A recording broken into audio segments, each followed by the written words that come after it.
아, 나스닥. 간만에 나스닥도 한번 얘기를 할게요. 일단, 어, 아, 아니다. 아예 이거 같이 영상이 길어지더라도 같이 한꺼번에 어차피 기니까 한꺼번에 얘기를 하겠습니다. 제가 오늘 커뮤니티에 올린 게 있거든요. 뭐야? 어디 갔어? 내가 커뮤니티에 올린 거 어디 갔어? 어디 갔어? 왜 삭제됐지? 일단 다시 나스닥 제가 지금 나스닥이 하나가 1.2% 정도 되고 하나는 지금 막 산지 얼마 안 돼서 어쨌든 나스닥이 지금 튈 것 같은 느낌이 들어요. 튈 것 같은 느낌이 드는데 그렇게 하면은 또 원유는 빠져야 되거든요. 나스닥이 튀려면. 왜냐면은 그거에 대해서 이제 설명을 하려고 아까 커뮤니티를 본 건데 뭐 어쨌든 나스닥이 튈 것 같습니다.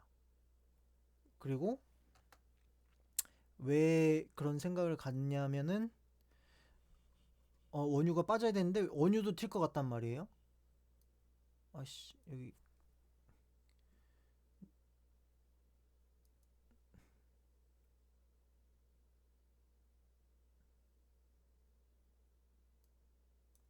아이 더블 클릭 확 마이 씨 치앙마이 확 마이 씨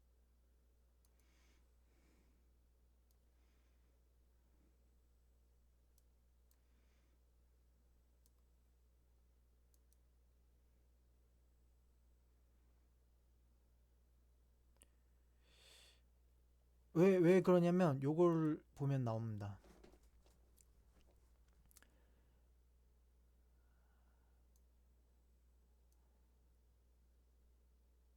미국의 원유 생산량이 앞으로 2년간 최대 기록을 경신할 것이라고 미국 에너지정보청 EIA가 전망했습니다. 뉴스의 골자는 원유 생산량이 증가하고 어 원유 생산량이 증가할 것이다. 그러면 원유 가격이 하락할 것이다. 이런 내용이에요. 근데 그게 왜 그런지를 설명을 할 건데 뭐 누가 댓글을 이렇게 달았어요. 대략 2년 정도는 에너지 가격이 떨어진다는 건데 공급량 증가도 있겠지만 중국의 불황이나 세계 경기의 부진도 중요한 요인임. 앞으로 2년간은 전쟁 등 불확실성이 크고 세계 경기가 좋아질 만한 요인이 별로 없음.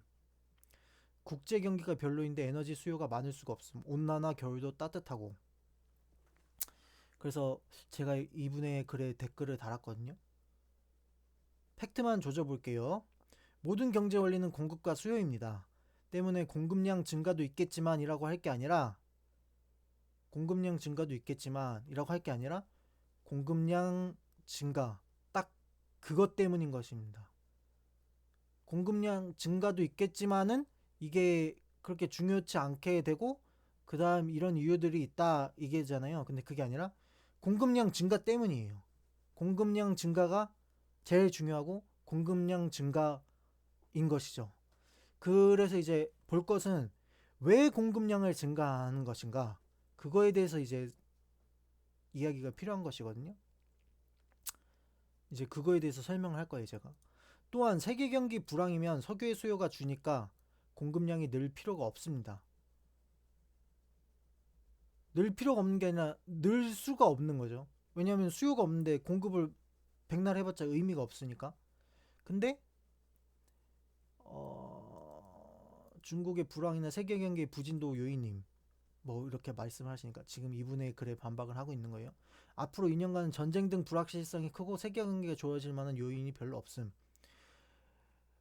그리고 전쟁 등 불확실성이 크다고 하시면서 에너지 값이 떨어지는 걸 설명하셨는데 전쟁이 일어나면 에너지 값은 폭등합니다.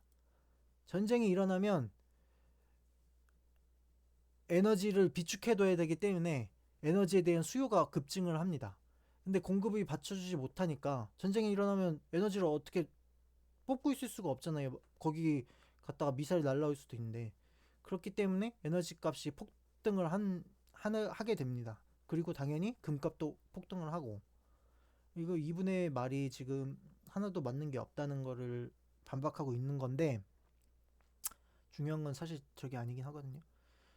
국제 에너지 수요가 온난화로 겨울도 따뜻하고 이제 요거에 대해서 마지막으로 다시 돌아와서 왜 공급량이 늘리냐, 공급량이 늘어나는 이유에 대해서 이제 설명을 할게. 그게 사실 가장 중요한 건데, 어떤 행동을 할 때는 그 행동에 대한 이유가 있잖아요. 왜 이런 행동을 하는지. 그래서 왜가 가장 중요하거든요. 공급량이 늘어나는 이유는 사우디를 견제하고 유가를 잡아서 물가를 안정시키기 위함입니다. 그러니까 사우디 견제도 물론 중요하지만 사우디 견제보다는 유가를 잡아서 물가를 안정시키기 위함입니다. 왜 물가를 안정시키냐? 11월에 다가오는 미국 대선에서 승리하기 위해선 미국의 물가가 안정돼야 표심을 잡을 수 있기 때문입니다. 생산량을 늘려서 물가를 안정시키면 금리가 인하될 것이고, 거의 모든 산업의 제품들은 석유를 통해서 만들어지거든요. 그러니까 옷을 만들어도 석유가 들어가고, 뭐 섬유를 만들 때도 석유가 들어가고, 뭐 화물로 뭘 할 때도 석유 기름 넣고, 플라스틱을 만들어도 석유가 들어가고, 석유가 어디든 대부분 다 들어가요. 그러니까 석유를 값을 잡아야 물가 안정에 가장 큰 영향을 미쳐요, 석유가. 그래서 왜 물가를 안정시키는 11월 다가오는 대선에 승리하기 물가 안정이 돼야 표심을 생산량을 늘려서 물가를 안정시키면 금리가 인하될 것이고, 물가가 그러니까 안정이 되면은 지금 금리가 인상된 이유는 물가를 잡기 위해서거든요. 물가가 안정이 되려면 석유값을 잡아야 돼요. 석유값을 잡으면 금리가 인하될 것이에요.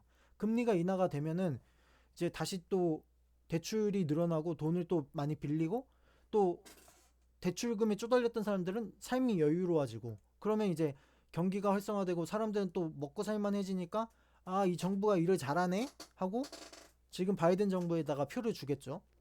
그렇기 때문에 이제 물가를 잡으려고 석유값을 안정시키려고 이제 원유 생산량을 늘리는 건데, 그게 가장 중요한 핵심이거든요.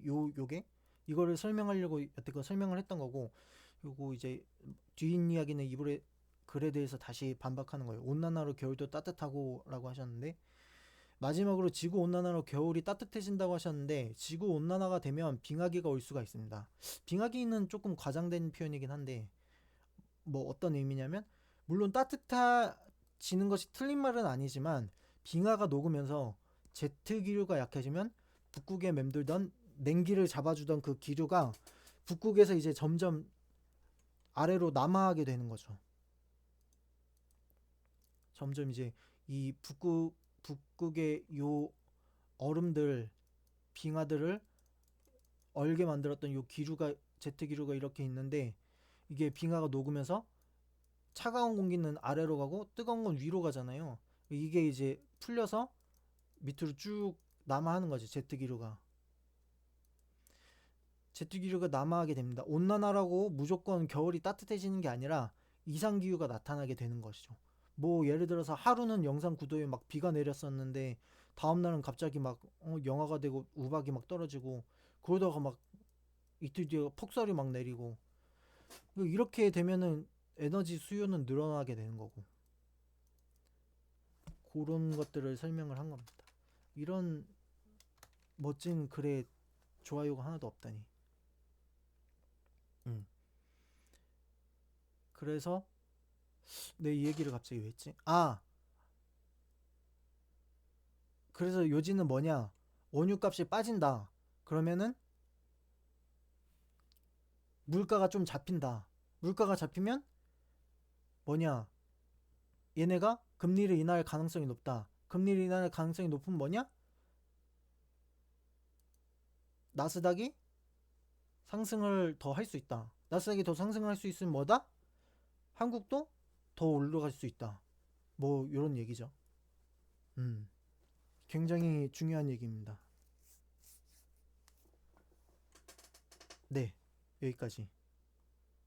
뿅. 조태꿀.